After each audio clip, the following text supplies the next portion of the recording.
Welcome to The Complete Athlete, a series for athletes who first understand the importance that mental toughness plays in their sport. Second, who want to have more control over their emotions, both on and off the field. Third, for athletes who want to decrease their chance of injury. And finally, this series is for athletes who want to increase their mobility, coordination, endurance, and overall strength. Every podcast in this series covers the key components a successful athlete needs mentally and will be followed by either a short clip targeting the most common problem areas for athletes or a full yoga class that helps connect mind and body, helping create the complete athlete. For more information, go to www.ishawarriors.com/complete athlete info.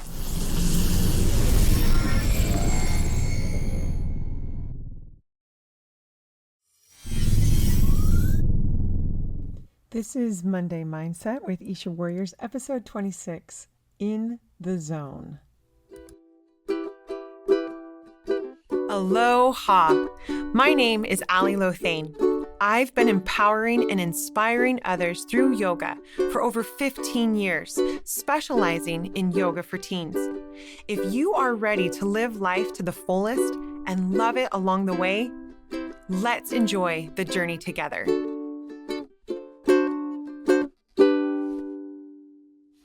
Happy Monday, y'all.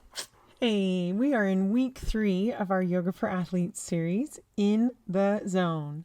For those of you who are Isha Warriors members, or those of you who have bought this series for athletes, aren't you loving my teen athletes?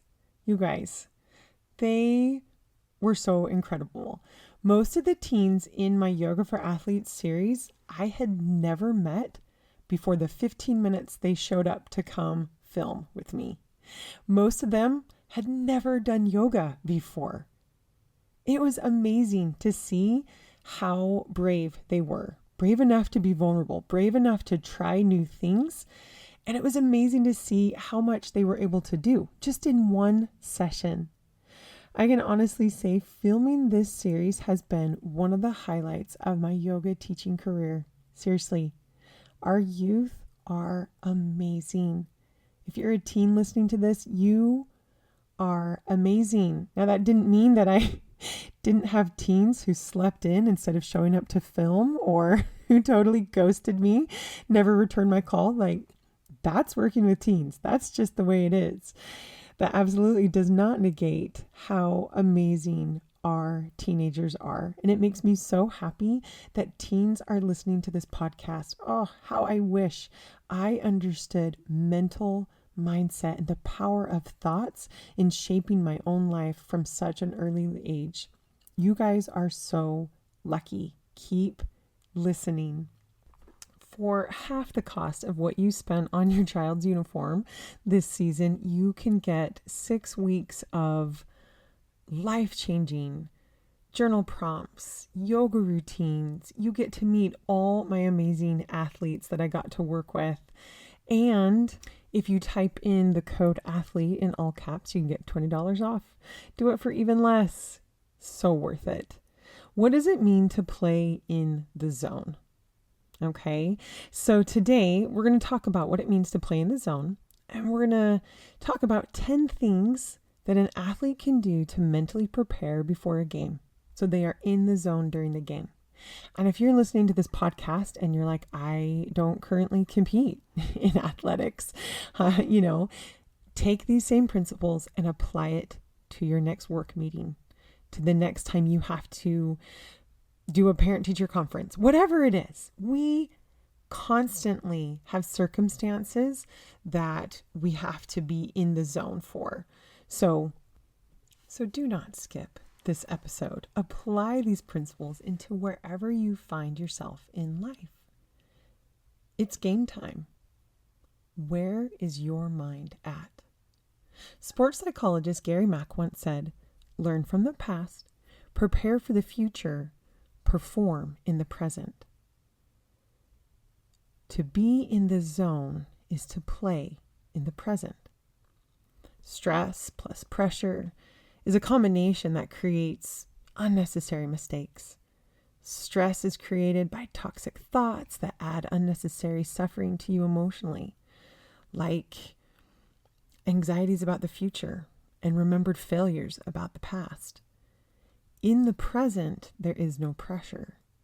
In the present, there is no stress. Tennis icon Billie Jean King once said, "Each point I play is in the now moment. The last point means nothing. The next point means nothing." All-star baseball player Alex Rodriguez once said, "You must be present to win." Famous pro golfer Bobby Jones once said, "It's nothing new or original to say that golf is played one stroke at a time, but it took me years to realize it." It takes practice to learn how to play in the present. It may take you years to learn how to play a whole game in the present. Imagine what an incredible advantage you have that you are learning to practice being fully aware, focused, and present right now. Because being in the zone doesn't just level up your game in the field. It will get you more out of your education. It will help you be more successful in your work life and feel more joy in your home life. So what does it mean to play in the present? To play in the now moment, like Billie Jean King said. To play stroke by stroke. When someone says they are playing in the zone, they are describing what it feels like to be fully aware. They are paying attention on purpose, absorbed in the task. No judgment, no analyzing, no overthinking. That's huge. No judgment, no analyzing, no overthinking. Those who play in the zone perform mind and body attuned, working together. The more you can connect your thoughts, your emotions, and your body together, the more present you will become. And that is another way how yoga helps athletes. Every time you hit the mat, you practice connecting mind, body, and soul. It's hard to do in the world that we live in of constant distraction and noise. Okay, so playing in the zone is when you play in the present. Playing in the present means being fully aware, paying attention, connecting mind and body in a way that will help you perform at your best. So what does that look like? We've all watched a movie where time slows down for the athlete. The background fades to dark. Their breath gets louder. You can hear the beating of their heart.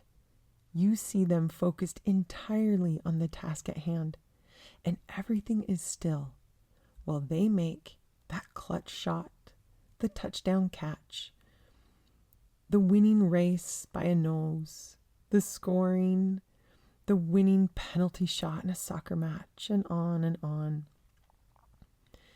It's in this moment I want you to pause this feel-good movie. Because if you think that you can get into the zone at the most crucial moment and make the tough decisions and the clutch play without doing the mental exercises and the consistent mind-building work, you may get lucky, but you also may be sorely disappointed. Don't take a chance. Don't wait for that slow motion moment to get into the zone. Start doing the mind work and practice being present today. So I'm going to tell you 10 ways of how you can get present today, how you can get present and practice before your game so that it just flows naturally as an extension of what you've already been doing in your game. The 10 different things are: 1, okay, take time each day to slow down. Journal, meditate, pray. 2, do one thing at a time. 3, visualize success. Do visualizations. 4, do yoga or other activities that make your mind-body connection stronger. 5, go be outside. 6, establish daily routines, small ones. 7, create game day routines. 8, create pre-game routines. 9, use physical cues to help you get centered before a game. And number 10, use music wisely. Okay? So, number 1 was slow down each day. Take time to unplug. Practice being present in the moment. I often let my students know that closing their eyes and focusing on their breath might actually be the hardest part of the whole yoga routine. Slowing down is definitely not something that is comfortable for many of us. I always tell my yoga students to lean into the discomfort. Don't be scared to lean into slowing things down every day, even if it's just for 15 minutes. I promise the benefits are worth it. You can practice being present by turning off all your electronics, setting a timer for 10 minutes, and simply sit there and observe your surroundings. Like you are the author of a book, I want you to describe the scene, notice the details. If you're in a public place, just notice how people interact, notice the smells, notice the sounds you hear, right? Or you can close your eyes, focus on your breath, and do a meditation track like the one I'll include in the show notes, Come to Your Senses. You could do a visualization, right? Just taking time to unplug, notice your breath. You can practice being present by giving people you are with your undivided attention. Really listening to understand the people you are with. You can practice being present in class, at church, at work, at your practice, by looking directly at the person who's speaking and anchoring your attention to every word they say. You anchor your attention by sitting up straight, taking a deep breath, holding your body still, looking that person in the eyes, letting go of distracting thoughts when they pop up, maybe even taking notes while they speak. I have spoken to enough teen groups to know that for some of you, this is extremely hard to do. It's excruciating. 5 minutes will seem like an hour. Keep practicing. It is worth it. You can practice being present by journaling. I was just listening to a podcast this morning with Amy Porterfield, who is a CEO of a multi-million-dollar company. And she said, I journal. And when she asked the person she was interviewing, whose name was Shantae Grant, who is also a successful business owner, what is one practice that she does every single day? Her response, I journal every single day. She says, sometimes I don't even know how I'm feeling until my pens hit the paper and I learn. I created Yoga for Athletes very intentionally with prompts that will get you thinking, get you doing mindful brain work, and practice being in the present.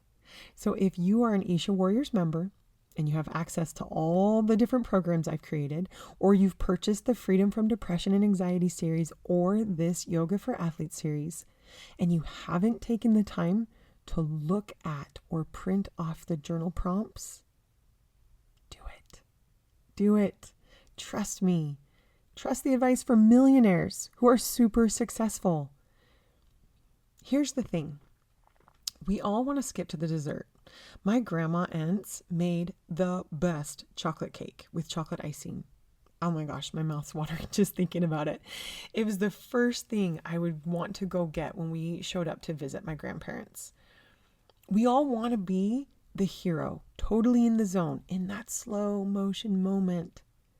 But what is harder to want is the fruits and the vegetables, the lean proteins and the complex carbohydrates that will fuel us and prepare us to be that hero when it counts.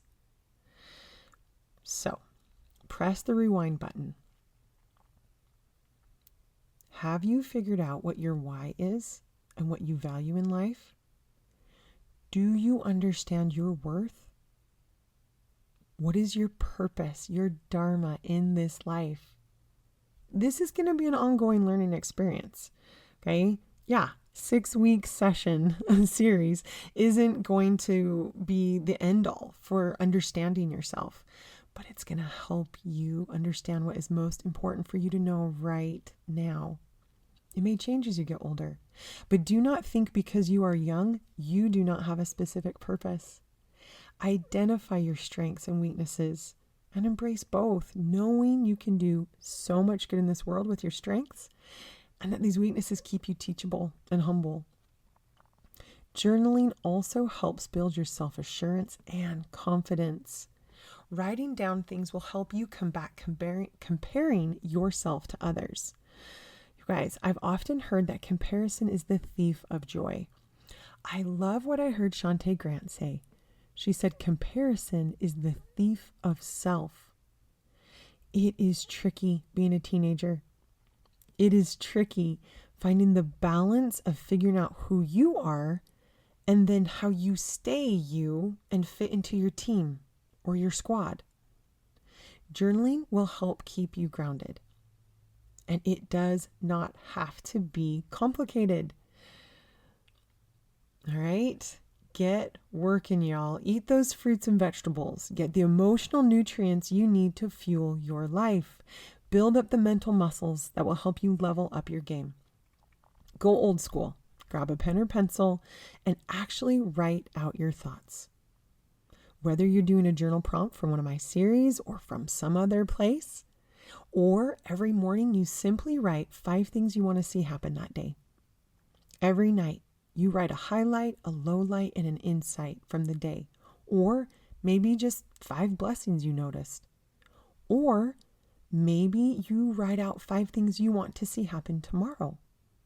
Okay? You decide what is most honoring for you, what's going to be practical, what's going to be something you actually stick to doing.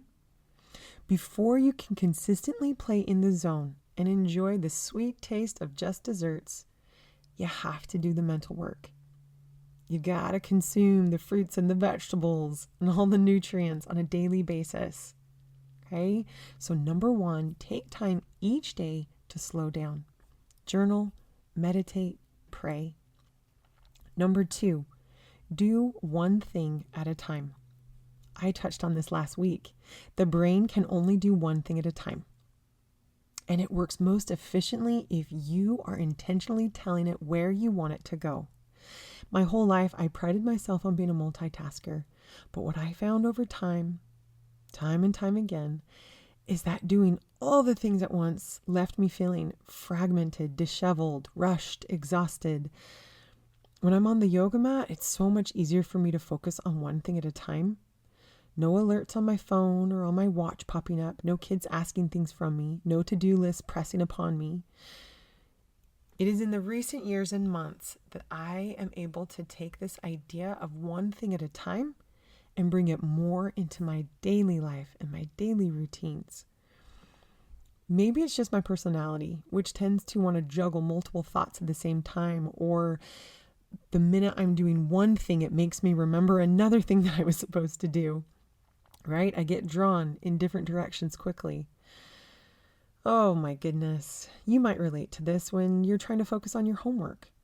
It happens to me all the time when I'm making dinner. The next thing I know, it's a half an hour has gone by and I've been texting or Voxing or Marco Poloing a friend, something that grabbed my attention, and dinner's delayed. All right? Do one thing at a time. And if you feel like you are falling asleep or in a funk, switch gears, go for a walk, do something, to wake yourself back up again, unplug, and then do that one thing again, right? Notice where your mind is at and do one thing at a time. Remember, the game is played one shot at a time, 1 point at a time, one play at a time, one stroke at a time. When you realize your thoughts are all over the place, the past, the future, the drama that happened 5 minutes ago, take a deep breath and say one thing at a time. Number 3, visualize success. Do visualizations. Research studies have shown that visualizations enhance performance by increasing motor skills and muscle coordination. Talk about mind over matter. It also helps athletes learn new skills and boost confidence. In addition, it decreases anxiety, helps you feel more prepared, gives you that mind over matter power when you are physically drained, and it helps you bounce back from disappointment. So I've included the visualization track that I made last week in the show notes. It's just a place to get started. Do visualizations that work for you, but do them. Number 4, do yoga, Tai Chi, martial arts, Brazilian Jiu-Jitsu, Pilates, bar, swimming. Practices that take you out of your comfort zone and force you to really focus on the mind and the body connection. Whether it's because you're moving your body in a way you don't normally, or because you're doing a very slow, mindful movement and isolating muscles, staying with the body. Again, the more you can practice being fully aware and making that mind-body connection, the more practice you have at being present. You can even do this with whatever your coach has you working on right now for training or cross-training.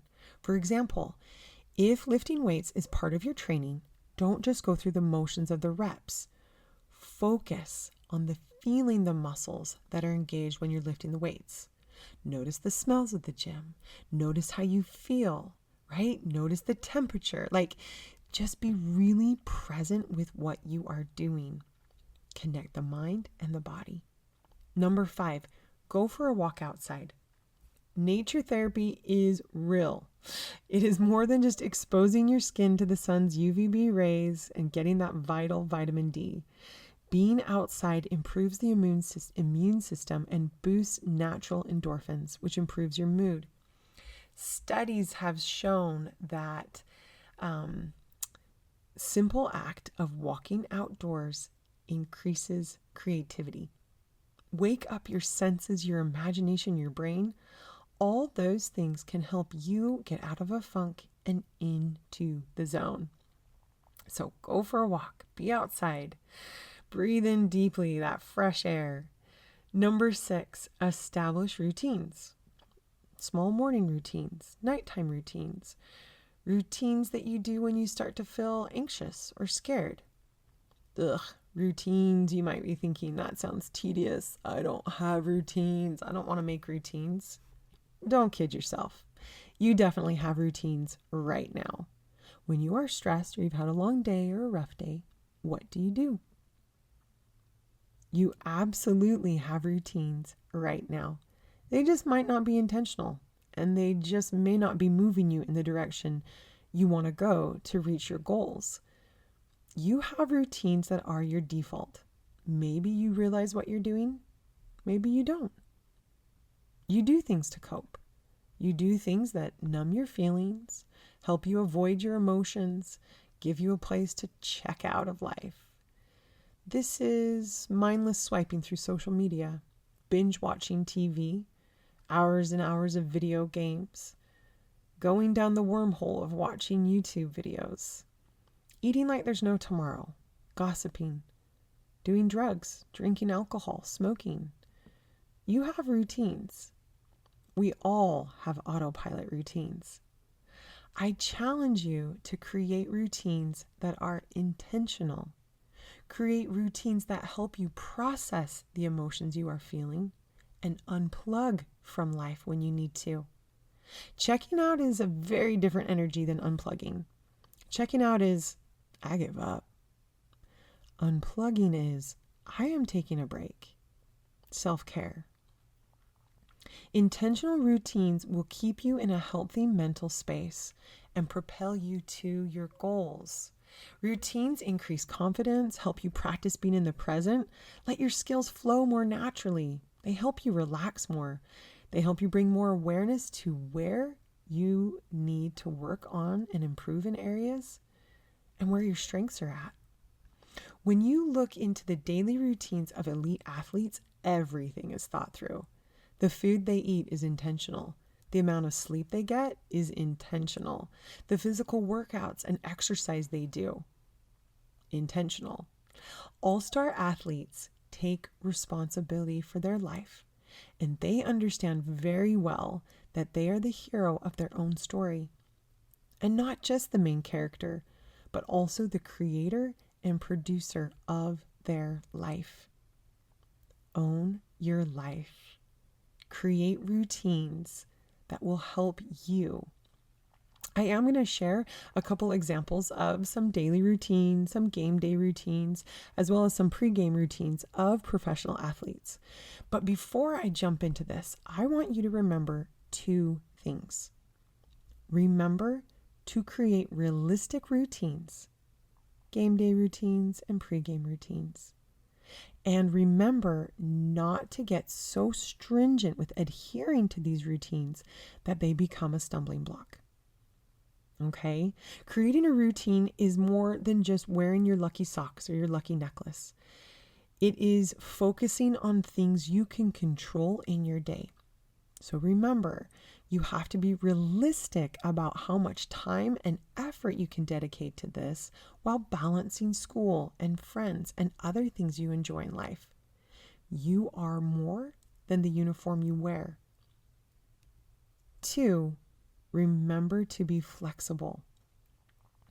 Do not let your routines become a stumbling block and cause you more anxiety and create more pressure, right? When your AirPod runs out of batteries and you don't have your music, when your team bus breaks down on the way to the match and you're running late and you can't get in your whole pregame routine. If you have been doing the consistent mindfulness exercises every day, you will be able to stay in your head game because this isn't the only time you've been practicing. Routines are great tools for getting into the zone, and elite athletes learn how to roll with the punches. That phrase, roll with the punches, alludes to the boxer's ability to deflect the full force of an opponent's blow by skillfully moving his body to deflect the full force of his opponent's blow, right? So from a figurative definition, it means to cope with and withstand adversity. Skillfully being able to move in such a way that you don't take the full force of the trial. It's being flexible. One of the greatest lessons I have learned from yoga over the last 20 years, if you want to be emotionally resilient, it is crucial to be willing to be flexible, both literally with your physical body and also figuratively in life. Flexibility, another opportunity to lean into the discomfort.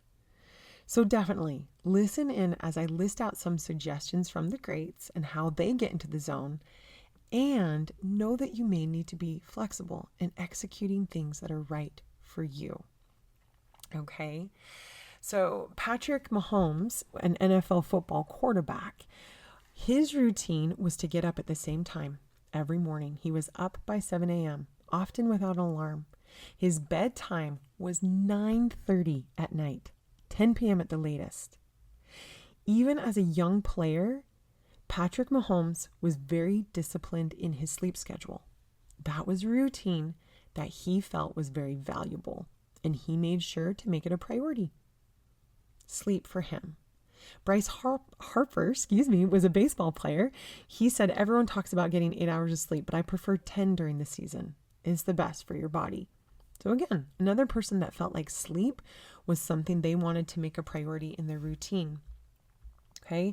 LeBron James talks about what he ate for breakfast on game day. He says, I had an egg white omelet with smoked salmon, gluten-free pancakes with berries. That was my breakfast. For lunch, I had a whole wheat pasta, salmon, and vegetables. And right before the game, I had a peanut butter and jelly sandwich. And at halftime, I had sliced apples with almond butter on top. Right after the game, I had a protein shake to put it in my system. Okay, so for him, small routines of what he ate was important. Okay, for Cristiano Ronaldo, he said recovery and his routine in recovery was important to him. Recovery is more important to me than actual training sessions due to the large number of games I have to play, he said. Winding down and resting is a key part of my day-to-day routine and enables me to perform to the highest level in my profession and prolong my career. Is it important to you to not get burned out? Then start creating some small routines that help you wind down and get the rest you need. This goes back to being very clear about what you value. Create small routines that reiterate what is important to you. Okay?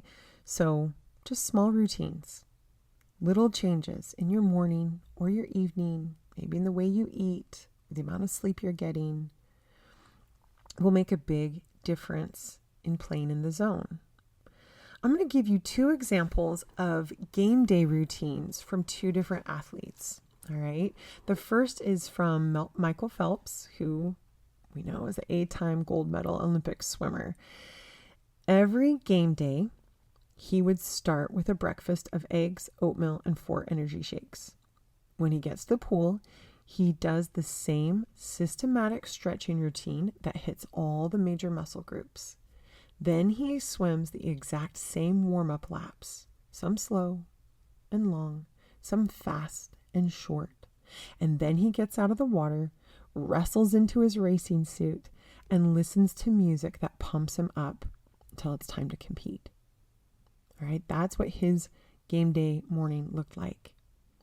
This second one is from a former professional Major League Baseball player named Brandon Guyer. And I am going to include his website in the show notes, Major League Mindset with Brandon Guyer. He said when he woke up, he'd brush his teeth. He'd do some simple movements like neck circles and bend over to stretch his hamstrings. He would take an ice cold shower for a couple minutes to wake up his body. He'd drink 16 ounces of room temperature water with a pinch of Himalayan salt in it. He would do breath work and meditation. Then he would write in his gratitude journal. He'd feed and get the kids ready with his wife. Then he'd eat breakfast, have a coffee, and look over his most important tasks for the day. Any of this sounding familiar from what I've been saying before, you guys? Pre-game, he'd arrive at the field, get dressed, and get treatment if needed. He'd activate and warm up the body, get in a workout, cage work, quick snack, head out for early work, and BP. Then he'd eat a pre-game meal, do breath work, and visualization for 10 to 20 minutes. Then he'd get a cup of coffee, get dressed again, watch film on starting pitcher, quick activation, hit in the cage. Then he'd be ready for game time. He'd play his hardest. And then after the game, he'd write down 3 things he did well and 1 things he could improve on. He'd drink an electrolyte recovery drink, cool down and stretch, do a foam roller, a hot or cold tub or other treatment if needed. He'd eat a well-balanced meal to get the vital nutrients for good recovery. He'd go home with the family and be present with the ones he loved. At bedtime, he put the phone down at least 30 minutes prior to going to sleep. He'd listen to a podcast or a book. He would take some melatonin, write in his gratitude journal, brush his teeth, and then get 8 to 10 hours of sleep. Do you hear how much intention every hour of his day had on game day? Now, if you are just focusing on maybe a simple pre-game routine, it could be short, it could be long. I watched an interview with basketball icon Michael Jordan, and he said that before a game, he liked to joke around with his teammates. He liked to listen to fun music and keep things really light and relaxed and not think about the upcoming game at all. That was most honoring for him, was to not think about the game coming up. And then when it was time to hit the court, he would say to himself, I am ready to dig deep, and I challenge myself to go out and play a perfect game. And then he was all in to rise to the challenge. Okay. Before every game, LeBron James does this grip powder routine. You can watch it on YouTube. He shakes the powder all over his hands. You know, it's like talc. It's powder that helps grip the ball. And he shakes it all over his hands, and he tosses it up into the air, and then he claps his hand a certain number of times, and then he's ready to go. You know, just a very simple pre-game routine that helps him turn on the switch. World famous soccer player Pelé was known to go in an hour before each game, and he would take one towel and put it over his eyes, and he would take another towel and put it under his head like a pillow, and he'd find a quiet corner in the locker room, and he would go through, and it's like he was watching a slideshow. He would go back to his childhood and he would think about all the fun memories of playing soccer in his poor beginnings, what it looked like, and his friends that he was with. And then he'd fast forward, kind of move through his career, almost like a highlights reel of his profession. And then he'd get to the present and he'd think about the game ahead and how he wanted it to go and how he would play and the things that he would do, right? After he did this, he would get up, he would stretch his body, and then he'd go out to the field. So for him, doing a long visualization before each game was really beneficial. You are going to have to determine what is best for you. Try out a bunch of different things. Now's the time to try it out. Figure out what you need to help get you focused, to help get you, pumped up and in control and ready to narrow it down for the game. All right. So one of the things that you can do, this is number 9. All right. So we've talked about all these game day routines. This is something you can do as a pregame routine, but I just wanted to note that they're using physical cues. Okay. Physical cues are a way that you can give your body like that signal to slow down or a signal to shift. And I'm going to give you 2 examples that are found in the book by Gary Mack called Mind Gym. He says, how do you place your mind in the here and now? This is from his book. He says, when I worked with the Chicago Cubs, we used a technique called the mind locker. When a player arrived at the clubhouse at Wrigley Field or at the visiting ballpark, he opened his mental locker. With each article of clothing he removed, his jacket, his shirt, his belt, one sock, then the other, he let go of a problem or a personal concern. By the time he had changed from civilian clothes into his uniform, he had shed all the distractions and personal concerns and was focusing on the present. He was in the right time zone, the ideal state of mind to experience success on the field. Joe Paterno is one of college football's most admired and successful coaches. Every football player at Penn State is familiar with the quote, blue line, that divides the campus and the school's football complex. Papa Joe tells each student athlete that before he crosses that imaginary blue line on the way to practice, or when he leaves his locker for a game, he expects him to dump all his worries and concerns. Once he steps across the line, he cannot be thinking about what grade he made on yesterday's math test or daydreaming about tomorrow night's date. The moment he crosses the threshold, his mind should be focused on Penn State football and nothing else. If he isn't, he is shortchanging himself as an athlete, and he's also hurting the team. He is not fully present to win.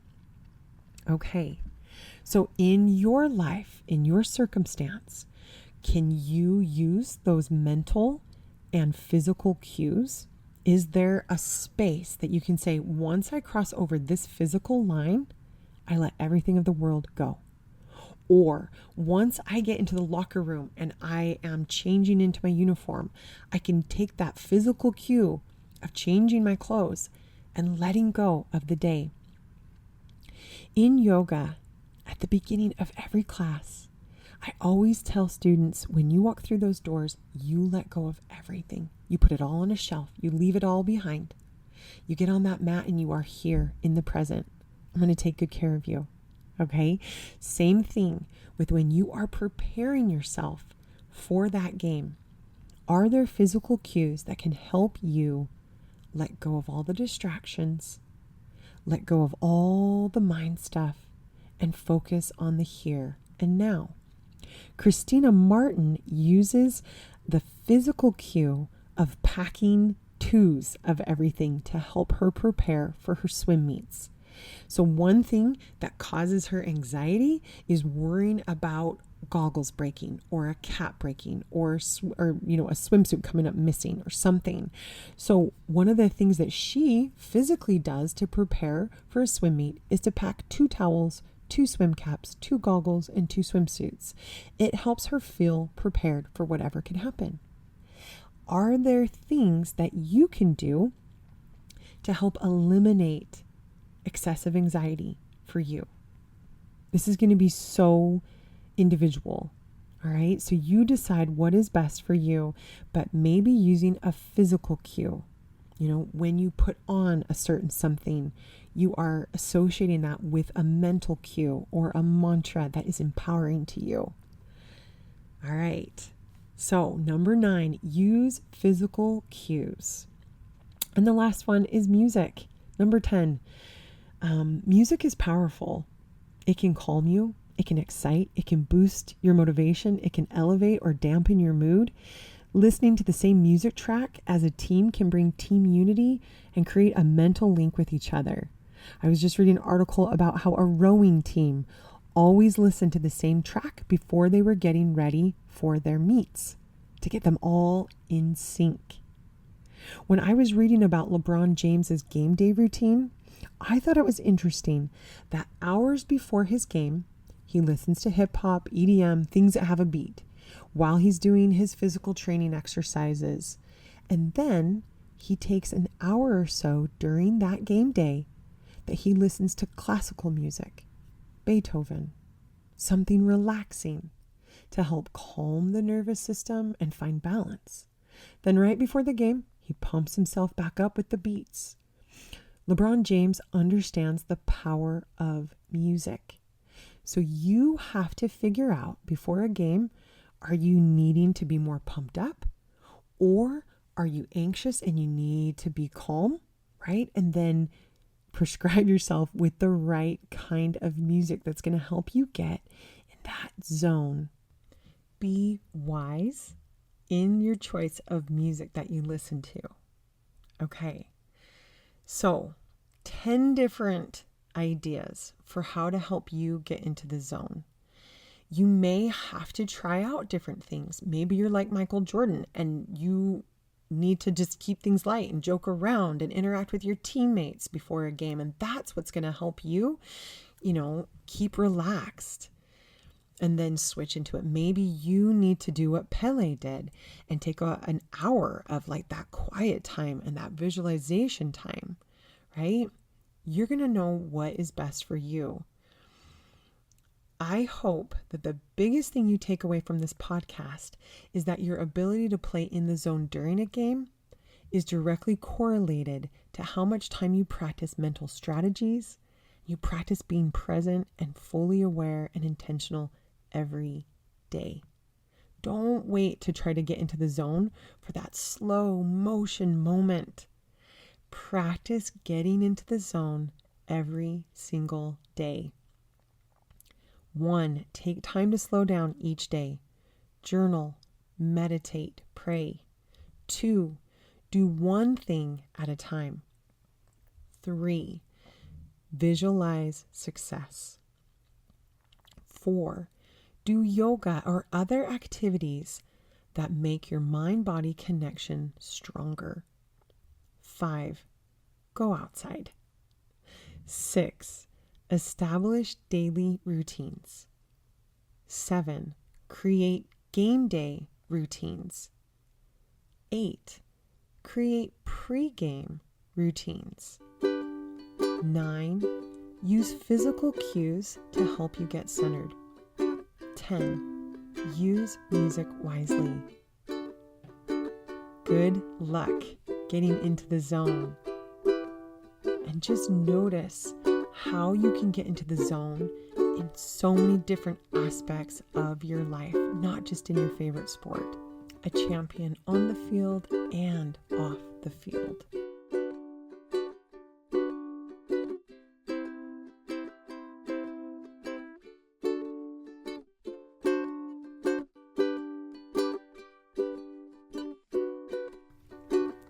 Thanks for listening in today. If what you heard resonated with you, let me continue to uplift, love, and inspire you through the online yoga classes I teach at ishawarriors.com. Isha Warriors is a one-of-a-kind platform created just for teens and accessible to the whole family.